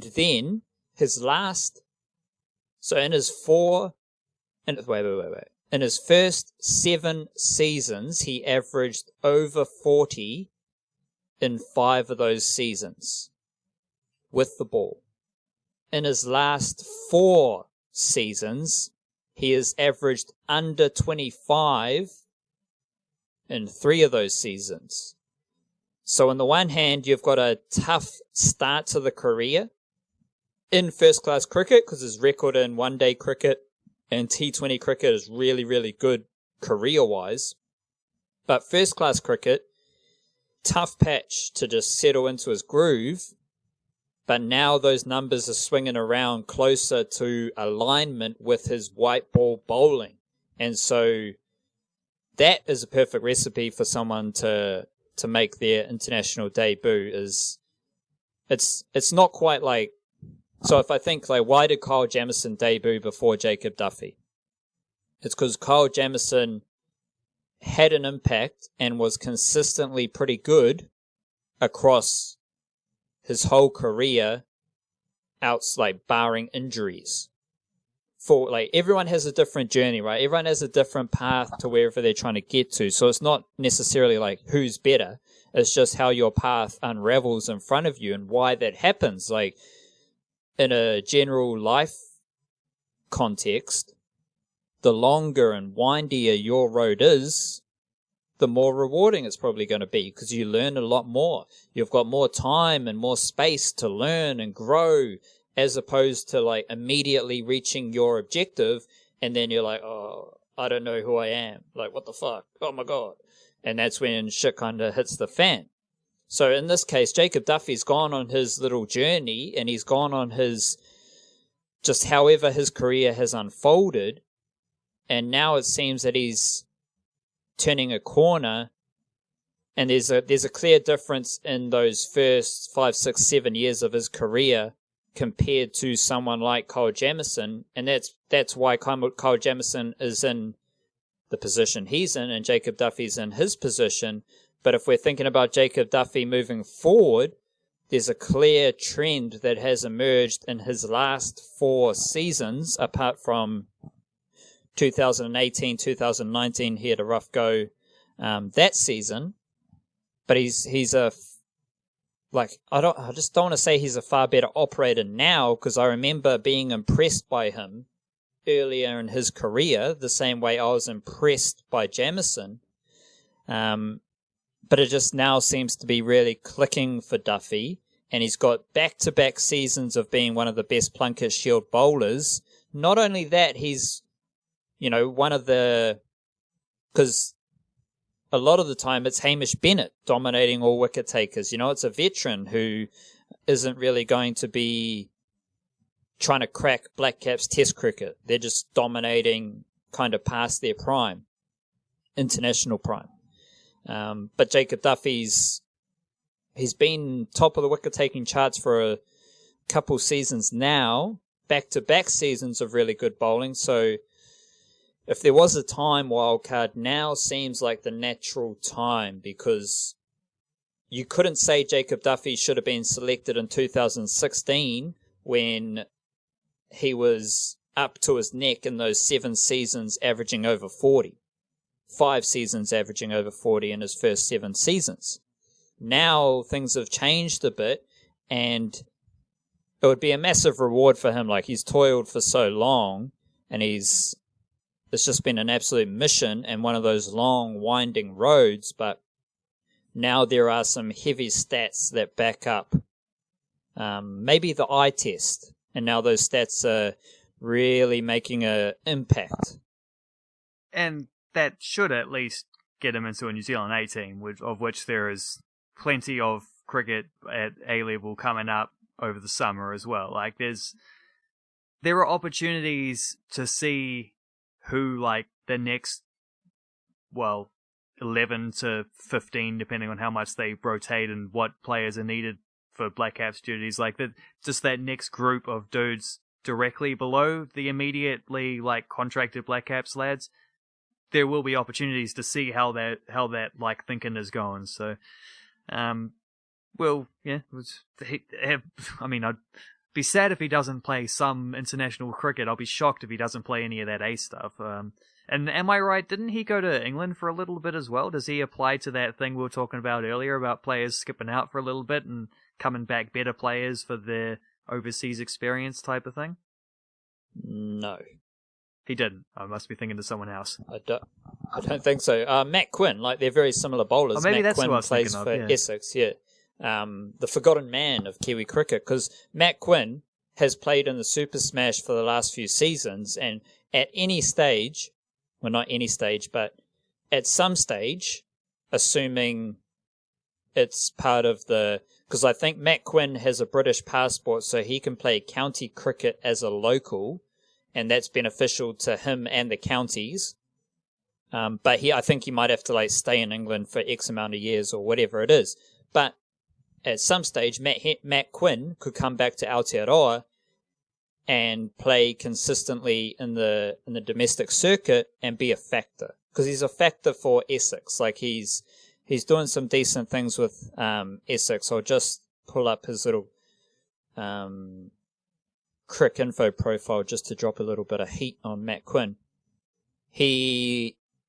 So they've been playing T20 cricket up until, like, midway through September. Matt Quinn was taking wickets in every single T20 game that he played for Essex, and I'll just pull up his, just for a bit of a laugh here, I'll pull up the career, the T20 Blast, which is the T20 competition in England, where Matt Quinn is bowling for Essex, and he took 10 wickets at an average of 21. So if, like, Matt Quinn is doing okay for Essex in county cricket, Essex are usually playing Division 1 as well.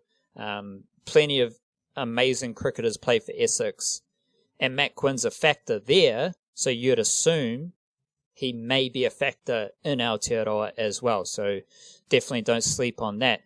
One more little train spotter note for you, Wildcard. I mentioned that the top of the wicket-taking charts right now do skew a little bit younger. So the leading bowlers, Wildcard, in the Plunket Shield, Will Williams, Jacob Duffy, Kyle Jamieson, Fraser Sheet, Daryl Mitchell, Sean Solier, Michael Ray. They're all younger seamers, which is pretty cool. Like, that's in itself, that is really cool. That the best seamers and the best bowlers in the Plunket Shield right now are all under, like, Daryl Mitchell might be a bit older, but he's an all-rounder, but like straight up seamers, they're all under the age of 28, 27. But if you go back to, I just chose a random season, 2017-18, here's the leading bowlers from that season World Cup. Ajaz Patel, Logan Van Beek, Hamish Bennett, Jaden Patel, Matt McEwen, Ian McPeak, James Baker. All a bit of the Grizzly veteran variety, right? Like there's a clear difference between the best bowlers this summer and the best bowlers of the randomly chosen 2017-18 season. Interesting. Very interesting. Will Williams actually, I think he was part of that little wave you're talking about, that sort of 2011-12, because I think that was when, because he's older than I thought, he's about 28 or something, but he's definitely like on that breakout. But I'm actually just looking, because you're talking about Matt Quinn, and I'd the forgotten man in New Zealand cricket. I'd literally forgotten all about him so much that I thought he was Jacob Duffy for a second there. So yeah, that adds up. But it reminded me of that time. You remember when Andrew Matheson played at ODI for I had to look it up to remember his name, for the Black Caps. Like they were in England and then there were some injuries and they had to call up a dude who was playing club cricket because they didn't have someone like who was going to be quicker than flying someone over from the other side of the world. So Andrew Matheson ended up playing one ODI, took 1 for 40 from 4 overs, so not the best run rate, but at least he got himself a wicket. And then I was looking at the players who have debuted since that, so that was in 2015. Ish Sodhi, George Worker, Henry Nichols, Lockie Ferguson. There's a nice little... George Worker hasn't played since 2018, but the other 3 are all still there or thereabouts with ODI squads. All 3 of them were at the last World Cup. Then Scott Kugelheim, Seth Rance, Todd Askell, Mark Chapman, Tim Seifert, Tom Blundell, and most recently Kyle Jamieson. And I'd really say, like, that's 3+ years. The last sort of, 8 names there, 7, 8 names there. Askell doesn't seem to be much of a factor these days. Seth Rance, I'd be surprised if he gets back in again. Like, Tim Seifert will get more opportunities. Tom Blundell will probably get an opportunity or 2 down the line as well, even though he has a test match opener these days. Kyle Jamieson will play heaps of ODIs because he's excellent. And Mark Chapman might get some more. But none of those guys are really, other than Jamieson, none of those guys you would think are top choice ODI guys at the moment. So it does seem like there's been a little bit of a... just feeding into what you're saying about a lot of guys on the fresher side of things having breakthrough seasons at the moment. It does seem like that ODI squad hasn't had much of a freshening up for a little while. Like it might be, and it wouldn't even necessarily be needed for another couple years, but it is something like a factor to look at that they haven't exactly been like replenishing it much at the moment, or for the last 3 or 4 years. So that is another thing to consider when you're looking at that wave of younger bowlers, is that they will be needed at an international level soon enough. Maybe this summer. Bit of a kerfuffle this summer. That's the one. It's the one. Maybe. Rightio. Kerfuffle's going to have to be the title of this podcast. It's the kerfuffle. Maybe a cricket with a K. A cricket kerfuffle. Cricket kerfuffle. Rightio, Wildcard. Let's roll over to the Flying Kiwis desk. So you do have like a full-on regular dose, full cream, none of this light shit. You've got a full cream Flying Kiwis post up today where you got all the updates. You want to talk about the players who have recently transferred. So, for example, Sarpreet Singh, he's playing for Nuremberg. Most people would still think like Sarpreet Singh, he might be playing for Bayern Munich. He's playing for Nuremberg. So you can touch on him. Who else do we have here? Liberto Kakache left the Wellington Phoenix to pop up somewhere else. Where's he? Belgium. Don't know what I'm talking about there. There you go. He's moved over to Europe to play for Sint-Truiden. So are those the players you want to, like, the players who have recently transferred, are those two? Who else do you have, just as like a quick breakdown before you dive into some further context? Well, yeah, those two definitely. Like, the context I'm thinking of is because the Flying Kiwis thing is coming out each week, little roundups of how the last 7 days or so have gone for these fellas and these ladies at their various clubs. But there was that big old wave, another wave, like, it's, a couple months ago, where there was just this flurry, this influx of just transfers. Like, there were so many players signing with new clubs or signing professionally for the first time, and like the two you mentioned leaving the Phoenix Sarpreet Singh had left a year ago, but then he gets his loan deal out, and there was a lot of stuff going on, and now, like, that it's all positive excitement when that happens because it's new, it's fresh, it's pure potential. But then when you actually get a couple months of these players playing for these new clubs, that's when you start to get more of a feeling over how things are actually going. And sometimes transfers don't work out when you end up in the wrong situation. Sometimes it just takes longer.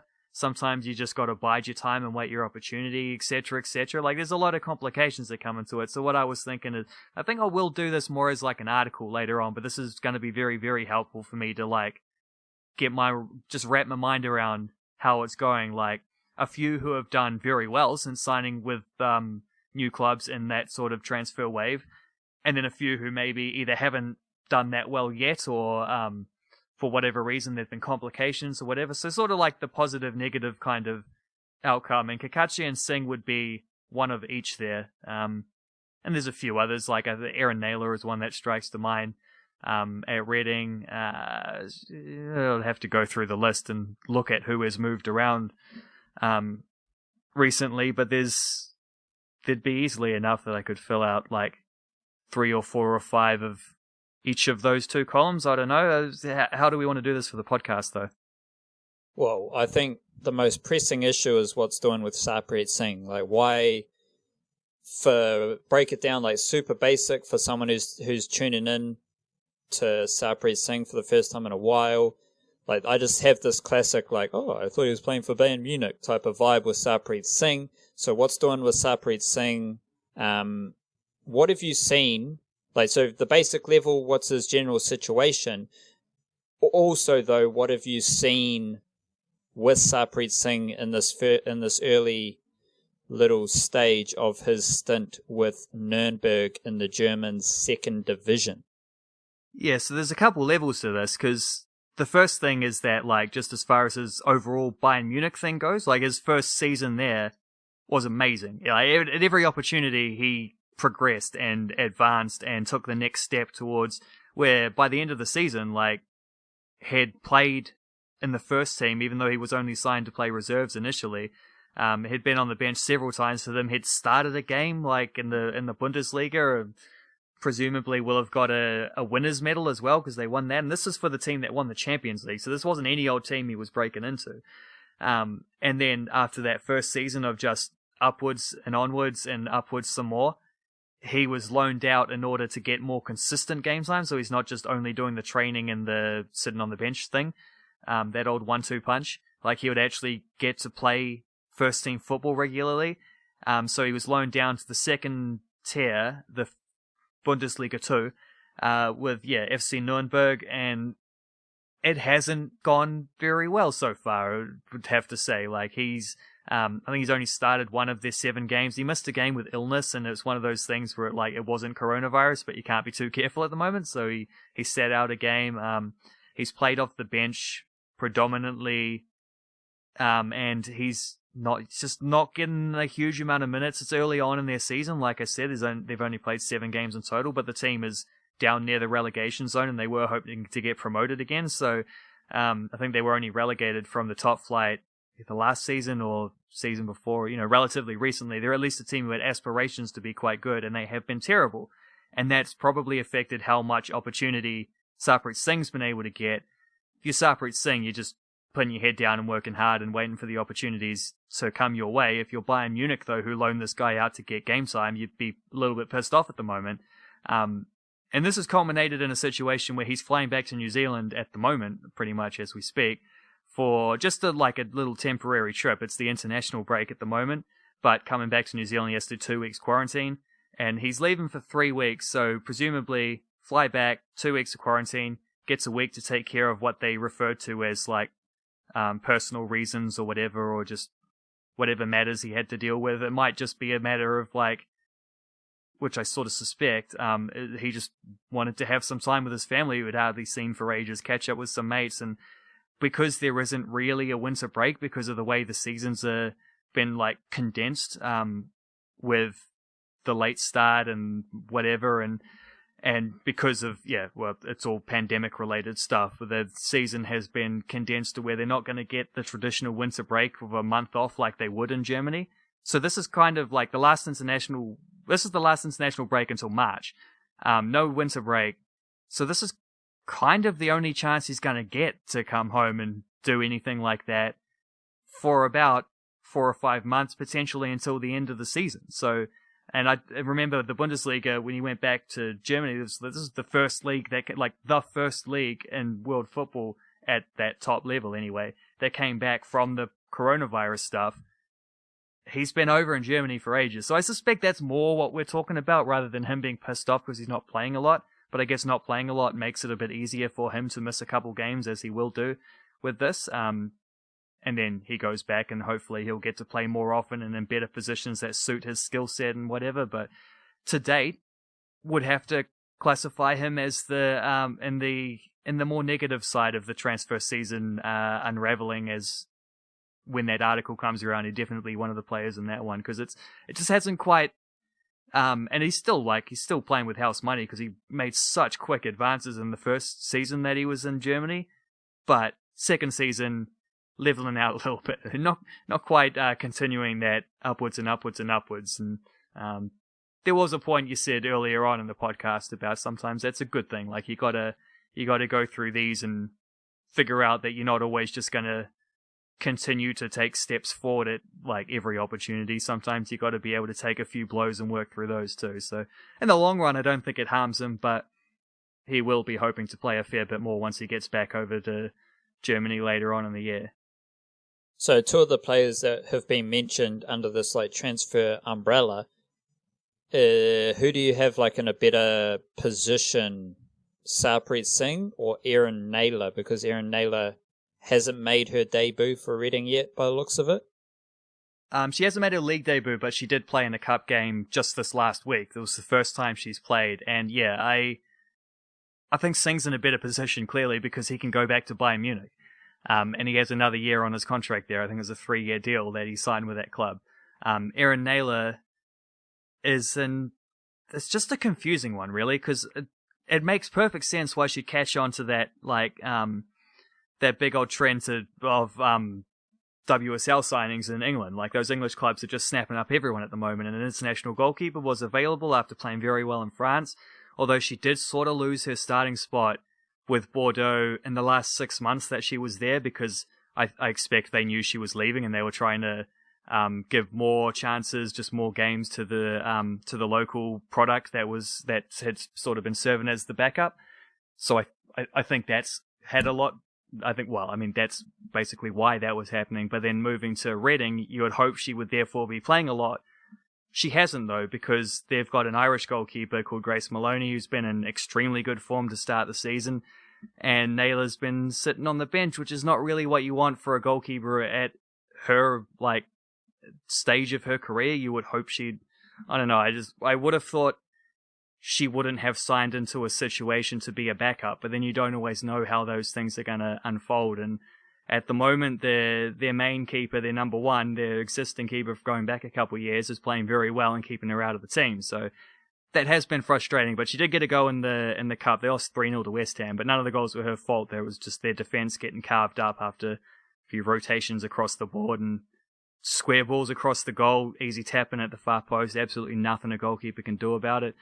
So, I don't really know what the avenue forward is there, because we do kind of want to see our number one Football Ferns goalkeeper playing a lot more often, but that's been a little bit of a trend at WSL level in general. There's a few players who have gone there and played as New Zealanders, there are very few who have done what Rhea Percival, for example, has been doing and playing every single week in, week out as a regular starting player.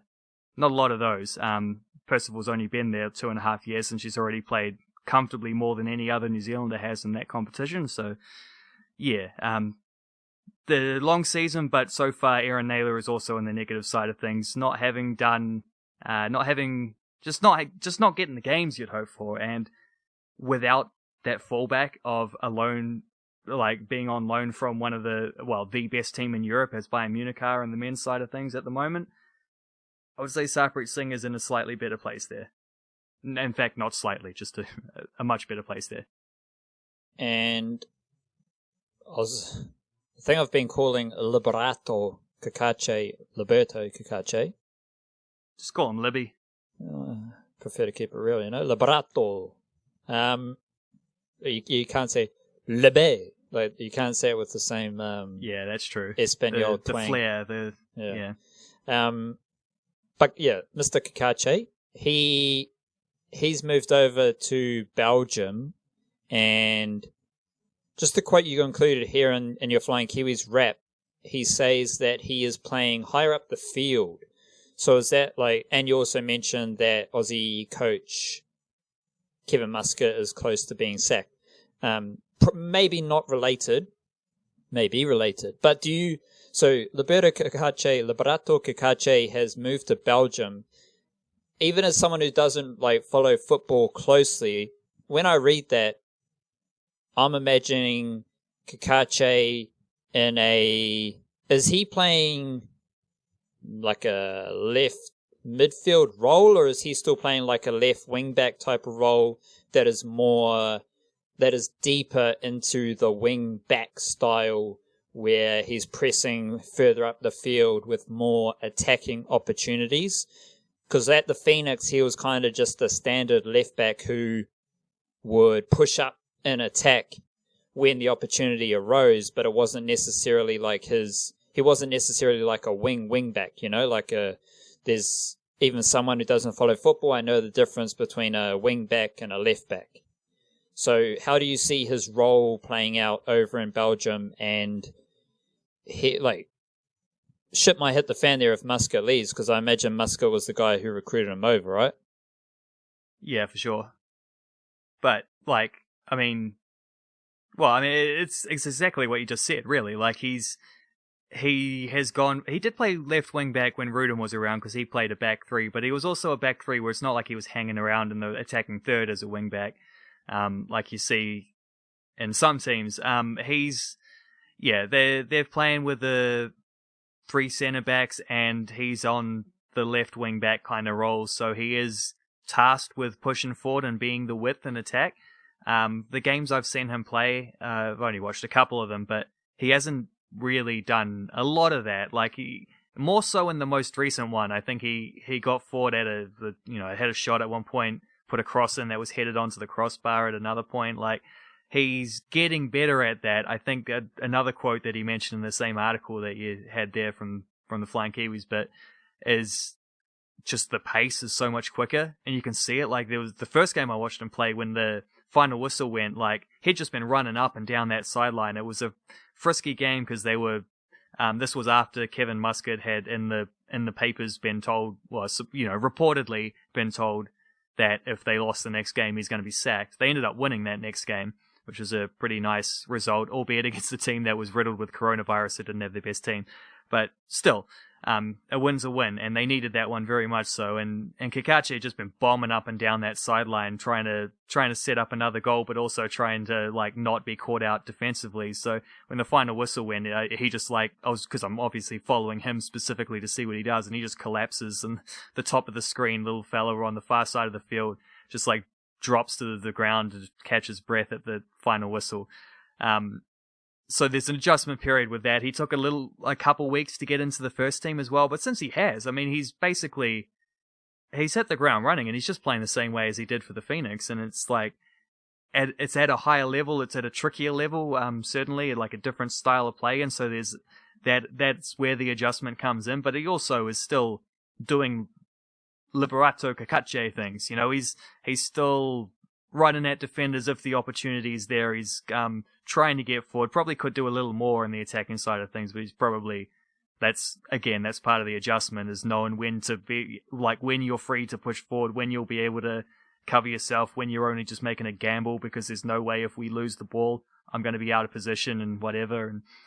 And that kind of thing, like, just the kind of growth that probably comes naturally just from playing at a level like that. So he's getting there and he's playing every week now. Like, it took him about a month to first, like, Kevin Muscat didn't just chuck him in the deep end. He waited. He let him get used to training for a while and playing a friendly game or two. And then once he's got in the team, though, he does look like one of their better players most week. And they're not a very good team at the moment. Like, from a Belgian perspective, they're struggling. They're down lower end of the table. They're just struggling to score goals. They're leaking some silly ones. Like, it's not been great. And they took the pressure off Muscat with that win a couple of weeks ago. They lost most recently 2-1 to Genk, which was a game they were probably expected to lose against a better team, but also they were the better team. Like, they dominated them in the second half and just couldn't score an equalizer. So, on the team perspective, it's difficult, and Kevin Muscat will continue to be under pressure until that team can win a couple games in a row and lift themselves up the table some. But from a Kakache perspective, he's very much in the positive. He's playing really well and getting regular games, and I suspect if Muscat did get sacked, he'd still hang on there. All right, so whether you want to put this under the like transfer umbrella or just generally speaking wildcard, give us a deep cut, like maybe under the premise of like people we haven't talked about just yet, or footballers we haven't talked about just yet, but someone who like excites you when you're checking in on what they're up to in the Flying Kiwis, like male or female, anywhere in the world. Like, who is someone, especially outside of like the top tier? So obviously Chris Wood exists and Winston Reid and those type of characters.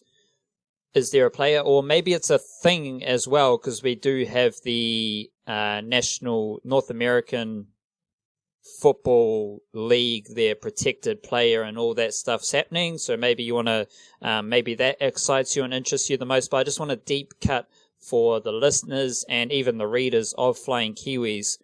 Who's someone that at the moment is exciting you? Like, I just want to go check out what they've been up to, what they're doing, how their football's going, that kind of vibe.